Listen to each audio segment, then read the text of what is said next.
हमारा मुतालबा हमारा मुतालबा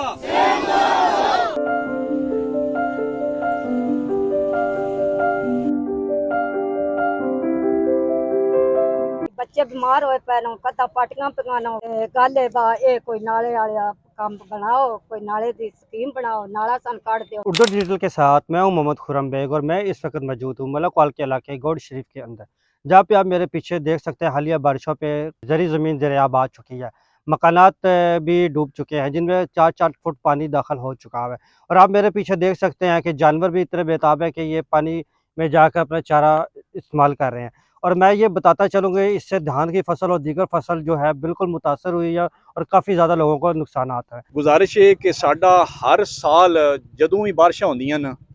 ਇਹ ਜਿਹੜੀ ਸੂਰਤ-ਹਾਲ ਤੁਸੀਂ ਪਿੱਛੇ ਸਾਡੇ ਦੇਖ ਰਹੇ ਹੋ ਹਰ ਸਾਲ ਇਹ ਸੂਰਤ-ਹਾਲ ਬਣਦੀ ਜਿਹਦੇ ਵਿੱਚ ਸਾਡੇ ਪਿੱਛੇ ਦੋਨਾਂ ਸਾਈਡਾਂ ਤੇ ਕੱਚੀਆਂ ਆਬਾਦੀਆਂ ਨੇ ਇਹ ਸਾਰੇ ਗਰੀਬ ਲੋਕ ਨੇ ਭੱਠੇ ਤੇ ਮਜ਼ਦੂਰੀ ਕਰਨ ਵਾਲੇ ਲੋਕ ਨੇ ਔਰ ਇਹਨਾਂ ਜਦੋਂ ਬਾਰਿਸ਼ ਹੁੰਦੀ ਏ ਇਹਨਾਂ ਦੇ ਘਰਾਂ ਵਿੱਚ ਪਾਣੀ ਵੜ ਜਾਂਦਾ ਹੈ ਇਹਨਾਂ ਦੀਆਂ ਦੀਵਾਰਾਂ ਗਿਰ ਜਾਂਦੀਆਂ ਨੇ ਔਰ ਇਹ ਦੋਸਤਾਂ ਨੇ ਵੀਡੀਓ ਬਣਾਈ ਏ ਮਤਲਬ ਇਹ ਗੋਡੇ ਗੋਡੇ ਲੱਖ ਲੱਖ ਪਾਣੀ ਇਹ ਝਾਗ ਕੇ ਆਪਣੇ ਘਰਾਂ 'ਚ ਵੜਦੇ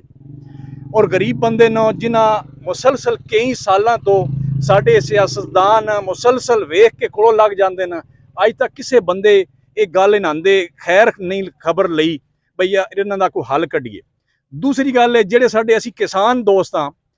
इन्हां दी भी हालत बड़ी मतलब ओवरऑल जिहड़ी साडी किसानां दी सूरत हाल है वो तुहाडे सामने पिछे जो गंदम दी सूरत हाल है हुण जो मुंजी दी सूरत हाल है उसनूं असीं डिस्कस फिलहाल नहीं करते। उस सारी सूरत हाल दे नाल है परेशानी है सानू इस पानी दी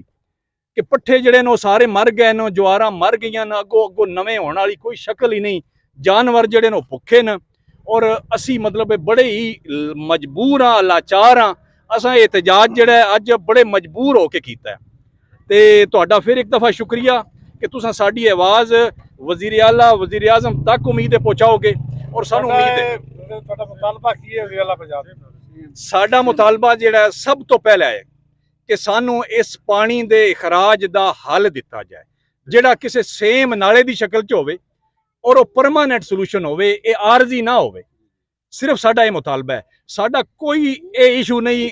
मशरक तो लै जाओ मगरब तो लै जाओ निक्का कड्डो वड्डा कड्डो साडा मुतालबा है इस पानी नूं इस शक्ल च सेम नाला बनाया जाए जो भी बारिशां होण पानी साडा इस एरिए चों निकल जाए। गवर्नमेंट सर्वे कर दी है जितो सर्वे के मुताबिक जांदा है सानू कोई इतराज नहीं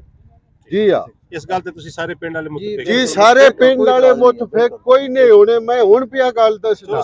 जी हाँ अगर मुतफिक होन ते तां मैं भी इस गल ते मुतफिक हां। बच्चे बीमार होए पैन कदा पार्टियां पकाना गल है कोई नाले वाले काम बनाओ, कोई नाले की स्कीम बनाओ, नाला सन काट दो। साडे बच्चे डिग डिग के बरीक बरीक स्कूले गंदी देना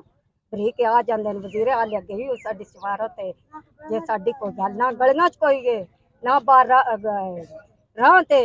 ना घरां विच। हमारे साथ इलाका मकीन के कुछ लोग मौजूद थे जिन्होंने सरापा एहतजाज किया और उर्दू डिजिटल को बताते हुए उन्होंने बताया कि हुकूमत वाला को ये सोचना चाहिए कि वो इन इलाकों को भी तवज्जो दी जा सके और यहाँ पर प्रॉपर निकासी आपका ज़रिया बनाया जा सके और यहाँ पर एक नाला बनाया जाए जो कि जहाँ पर आने वाले दिनों में जो हालिया बारिशों से पानी खड़ा होता है उसको ठीक किया जाए।